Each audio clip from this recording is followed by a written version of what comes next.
E aí, pessoal, boas-vindas a mais uma análise nossa trazida até aqui pelo pessoal da Ford College. Bom, na nossa última conversa a gente falou sobre como medir as métricas de desempenho, lembram?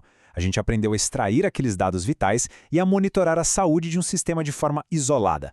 Mas hoje, a brincadeira fica mais séria. O nosso laboratório sobe de nível. A gente vai pegar aqueles números isolados e transformar num experimento de verdade, para desvendar de uma vez por todas a arte de interpretar a análise comparativa de desempenho. Vamos nessa? Para a gente não se perder, o nosso roteiro de hoje está dividido em 5 etapas rápidas. O desafio da comparação, a mágica da normalização, testes no mundo real, o fluxo de trabalho e, para fechar com chave de ouro, os princípios de ouro. É jogo rápido. Abrindo os trabalhos com a nossa sessão 1, o desafio da comparação e, claro, como fugir daquelas armadilhas chatas dos dados. Olha só essa situação. Tentar comparar transações brutas por segundo que são baseadas em instruções internas com aquelas que representam apenas as operações finalizadas de fato pelo usuário final é pedir para dar problema na engrenagem. Para dar um exemplo bem prático, é literalmente a mesma coisa que tentar comparar a velocidade de um guepardo correndo livre na savana com a velocidade dos batimentos cardíacos desse mesmo bicho. Não faz sentido, né? Os dois medem coisas completamente diferentes que simplesmente não conversam entre si. E é exatamente aí que entra a nossa grande heroína da história, a normalização. Ela é aquela prática absolutamente crucial de pegar medições de desempenho brutas, vindas de sistemas super diferentes, e transformar tudo em quantidades equivalentes. É como se fosse aquele adaptador mecânico universal perfeito, sabe? Aquele que finalmente faz peças de formatos totalmente distintos se encaixarem e trabalharem juntas de um jeito justo e sincronizado. Uma verdadeira mão na roda. Seguindo em frente, vamos para a seção 2, a mágica da normalização. Aqui a gente entende como alinhar os nossos objetivos com as estratégias certas. Agora, o que é realmente interessante aqui é que, dependendo da pergunta que a gente faz, precisamos de lentes de medição completamente diferentes. Por exemplo, se a ideia é descobrir a capacidade máxima de uma rede, a gente tem que olhar para o TPS sustentado. Agora, se o que importa de verdade é a experiência de quem está usando lá na ponta, a lente muda. O foco passa a ser a latência mediana e a latência de cauda. Quer saber sobre a eficiência dos recursos do sistema? Aí a medição é por uso de CPU ou por watts consumido. E se o negócio for equilibrar a complexidade do trabalho computacional? Bom, o grande segredo é padronizar tudo usando as unidades de computação. Bora para a sessão 3, então. Testes no mundo real. Chegou a hora de tirar a teoria do papel e ver como esses dados de camada 1 se comportam na prática.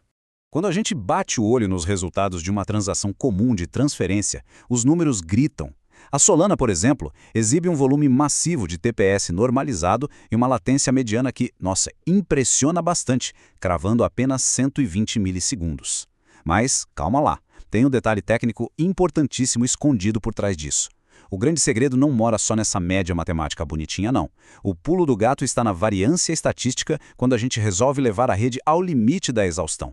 O ponto crucial de falha, onde o bicho pega, aparece ali na marca dos 950 milissegundos. Essa aí, pessoal, é a famosa latência de cauda do percentil 99. Traduzindo do jargão técnico, significa que, sobre um estresse severo, aquela parcela de 1% das transações mais demoradas pode levar quase um segundo inteiro de espera para passar. Então veja bem, embora um pico gigantesco de vazão seja um prato cheio para o marketing, é essa latência de cauda que expõe, sem nenhum filtro, o que de fato acontece com a rede quando ela enfrenta gargalos severos. E tem mais, as diferenças acentuadas no hardware também contam muito história.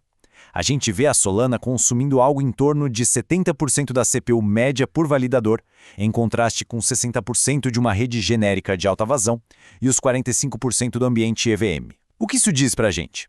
Diz que essas redes utilizam modelos de execução e concorrência substancialmente diferentes. Quando a rede tem preferência por uma alta paralelização, é inevitável que ela consuma mais energia de processamento. E é por isso que definir um hardware como linha de base para todos os testes não é luxo, é uma obrigação absoluta para que o teste seja justo. Tudo certo até aqui? Então vamos para a seção 4, o fluxo de trabalho. O nosso passo a passo para construir tabelas de comparação totalmente à prova de balas. A fundação de todo esse processo exige definir os objetivos com uma clareza cristalina. Em seguida, a gente precisa selecionar cuidadosamente as redes e determinar rigorosamente que as transações do teste sejam tecnicamente equivalentes. Só depois disso é que estabelecemos os parâmetros mínimos do hardware. Atenção aqui, é de uma importância monumental congelar todas essas regras muito antes de registrar o primeiro número no painel. Daí, A gente entra na fase de execução. Isso envolve planejar de forma minuciosa as janelas de tempo para medição, focando em obter as métricas que agora sim estão devidamente normalizadas. E por fim, o selo de compromisso com a ciência de dados. Aplicar verificações estatísticas severas e documentar cada passo em um apêndice próprio. Guardar todos os logs brutos não é capricho, é o nosso escudo definitivo contra conclusões inverídicas e afirmações erradas do mercado. E finalmente, chegamos à seção 5, Princípios de Ouro. É aqui que a gente amarra tudo e tira as nossas conclusões centrais.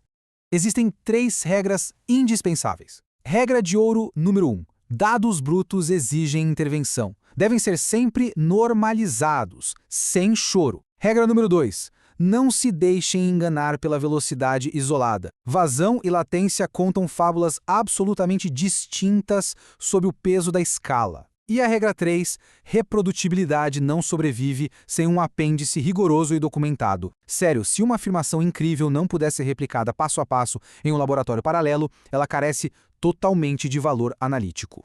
Bom, para a gente encerrar, vou deixar uma provocação mental daquelas para estimular a reflexão contínua. À medida que os motores das redes distribuídas evoluem nas próximas décadas, quais dessas métricas minuciosamente normalizadas vão se mostrar as mais sensíveis e reveladoras perante as futuras inovações arquitetônicas? É de se pensar. E esse é um excelente gancho para o que virá a seguir na nossa jornada educacional, onde a gente vai explorar a fundo os limites da inovação da Solana e a sua verdadeira escalabilidade de rede.